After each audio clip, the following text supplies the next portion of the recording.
Hello guys, welcome to our YouTube channel. बच्चों, आज हम इंडिया जी के स्टार्ट करेंगे, जिसमें हम सबसे पहले इंडियन हिस्ट्री पढ़ेंगे। इंडियन हिस्ट्री आप लोग जानते हो, ये स्टार्ट कहाँ से होती है? इंडस वैली सिविलाइजेशन से। तो उसके बारे में डिटेल में पढ़ेंगे। तो आइए देखते हैं। ये देखो बच्चों, ये इसका पूरा हमने मैप बनाया हुआ है ना। ये जो इंडस वैली है, ये आपको दिख रही होगी मैप में। ये यहाँ ये जो रेड रेड एरिया हो रहा है ना, इसमें फैली हुई थी। ठीक है।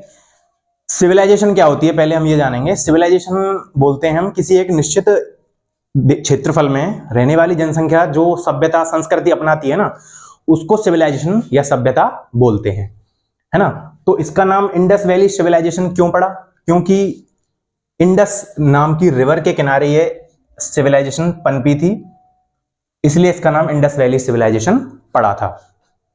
आइए और देखते हैं डिटेल में। तो ये देखो, ये जो आपको नदी दिख रही है, इसको इंडस वैली, इसको इंडस रिवर या सिंधु नदी कहते हैं, है ना। इसकी जो कार्बन डेटिंग पद्धति से इसकी जो एज निकल के आई है कि ये कितने वर्ष पुरानी थी, तो वो आई है 2500 से 1750 ईसा पूर्व।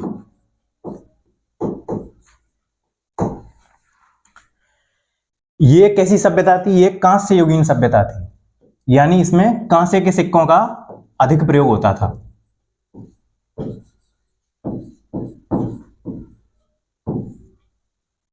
जैसे हम वर्तमान में हमारी जो करेंसी है वो कैसी है? कागज की करेंसी है। प्राचीन काल में जो करेंसी होती थी वो मुद्राओं के रूप में होती थी, तो ये कांस्य युगीन संस्कृति थी। और इसमें देखो, सबसे पहले जो हड़प्पा नाम के टीले का जो जिक्र मिलता है वो 1826 का मिलता है। चार्ल्स मैसन का, चार्ल्स मैसन का, यानी सबसे पहले इसका जो उल्लेख है वो चार्ल्स मैसन नामक व्यक्ति ने किया था हड़प्पा सभ्यता का। ये देखो, अब ज्यादातर ये जो आपको दिख रहा होगा एरिया जो है, ये अब पाकिस्तान में चला गया। ये एरिया आपको दिख रहा होगा, ये वाला एरिया।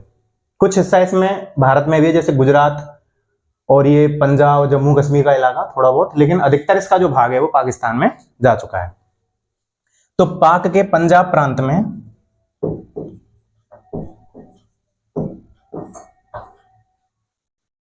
हड़प्पा नामक स्थल पर जो खोज की थी वो की थी दयाराम साहनी। नाम याद रखना बच्चों, ये बहुत इंपॉर्टेंट है। कई क्वेश्चंस में कई एग्जाम्स में पूछा जाता है कि पंजाब में हड़प्पा सभ्यता की उत्खनन कार्य किसने करवाया था, तो वो था दयाराम साहनी। और इसका जो सन है वो है 1921। और इसी का एक और स्थल है, वो है मोहनजोदड़ो। मोहनजोदड़ो, इसका हिंदी अर्थ होता है मृतकों का टीला। मोहनजोदड़ो का अर्थ क्या होता है? मृतकों का टीला। और इसका शाब्दिक अर्थ होता है मृतकों का टीला। इसकी जो उत्खनन कार्य करवाया था वो करवाया था राखलदास बनर्जी ने। मैं शॉर्ट में लिख रहा हूं, आर बनर्जी। किसने करवाया था? राखलदास, आपको याद रखना है, राखलदास बनर्जी। तो ये हो गए हमारे मेन टॉपिक्स। 2500 से 1750 ईसा पूर्व ये पुरानी सभ्यता है, कांस्य युगीन सभ्यता है।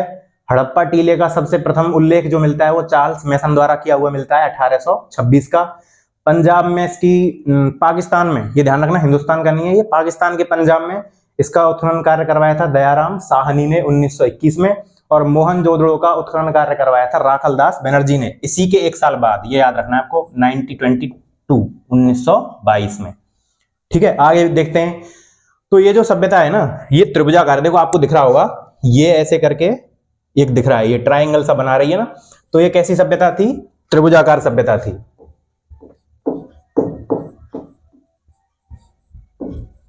त्रिभुजाकार। और इसका जो एरिया था वो था 12,99,600 किलोमीटर स्क्वायर।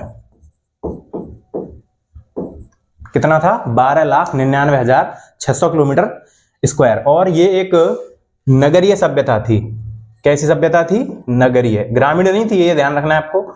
ये एक बहुत ही अच्छी नगरीय सभ्यता थी। इसमें बहुत बड़े बड़े दुर्ग है ना, बहुत बड़े बड़े स्नानागार और सड़कें, नालियां और बहुत मतलब एक नक्शे पर आधारित एक सभ्यता थी, जिसके अभी भी उल्लेख मिलते हैं। मैं आगे आपको इसमें वीडियो में चित्र डायग्राम के माध्यम से दिखाऊंगा कि कितनी अच्छी ये नगरीय सभ्यता थी।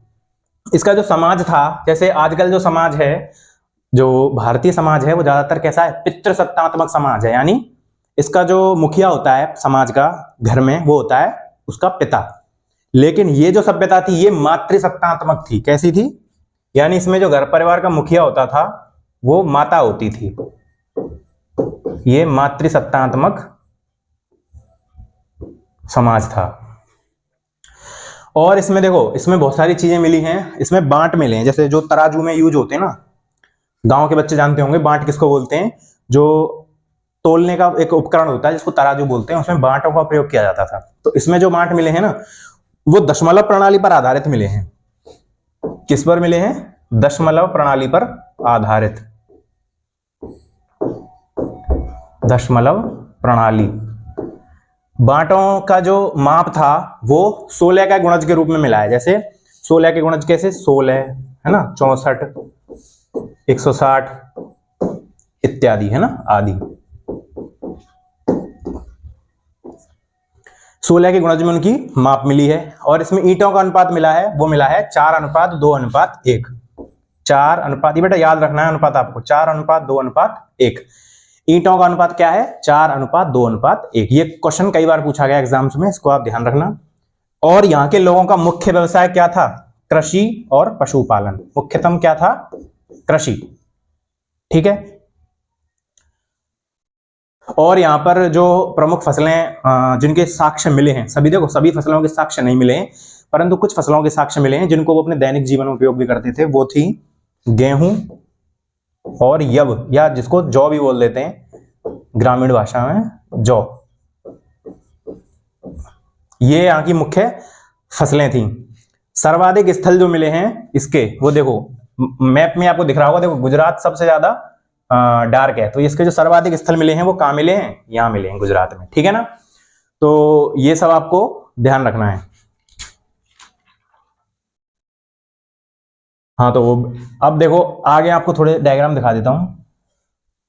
ये देखो, ये कुछ कुएं नुमा एक संरचना है। ये हड़प्पा सभ्यता की संरचना है। ये देखो, ये एक मटका है, इस पर देखो कुछ चित्रकारी करी हुई है। ये उसी सभ्यता की चित्रकारी है। ये देखो कुछ आभूषण वगैरह मिले हैं। ये दीवारें हैं वहां की। ये देखो, ये एक खिलौना जैसा लग रहा है, इसमें 2 बैल लगे हुए हैं और पीछे ये बैलगाड़ी है, इस पर एक ये पात्र रखा हुआ है। ये वहां की दीवारें हैं जिनके अवशेष बचे हुए हैं। ये ऐसे कुछ है, ये भी है, कुछ ऐसी संरचनाएं हैं। आगे देखते हैं।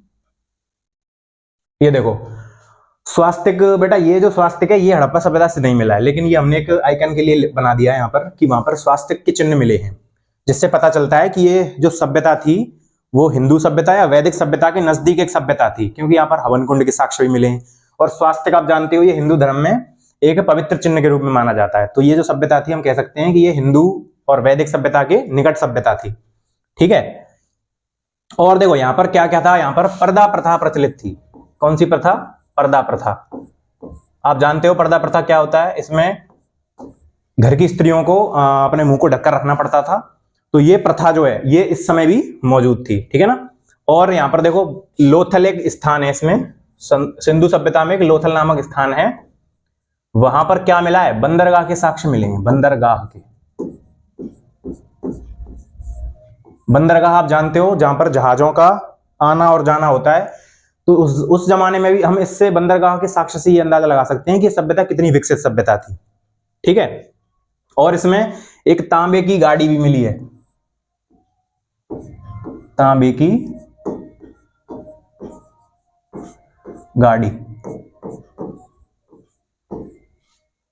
और यहां पर एक कांस्य मूर्ति मिली है, जो देखो ये है, ये इसमें उल्टी दिख रही है, लेकिन ये जो एक नर्तकी की मूर्ति है। देखो आप देख सकते हो इसने एक मुद्रा बनाई हुई है, ये एक नृत्य की मुद्रा है।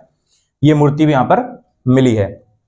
और बेटा यहाँ पर हवन कुंड मिले हैं, ये ध्यान रखना आप, ये भी एक महत्वपूर्ण प्रश्न बनता है।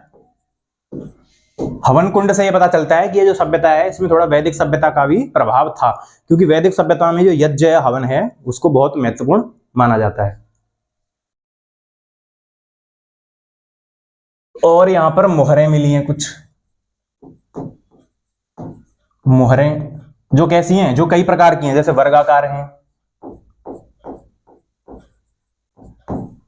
और आयताकार भी हैं,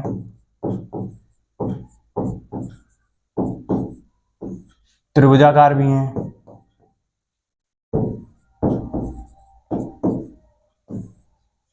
ठीक है, तो ये मोहरों की आकृति है, जो ऐसी आकृति की मोहरें मिली हैं। आगे देखते हैं, ये देखो, ये एक उसकी कलाकृति है सिंधु घाटी सभ्यता की। ये इस पर देखो इसकी कुछ पांडुलिपियां लिखी हुई हैं, जिनको पढ़कर के हम इनकी संस्कृति के बारे में जानते हैं।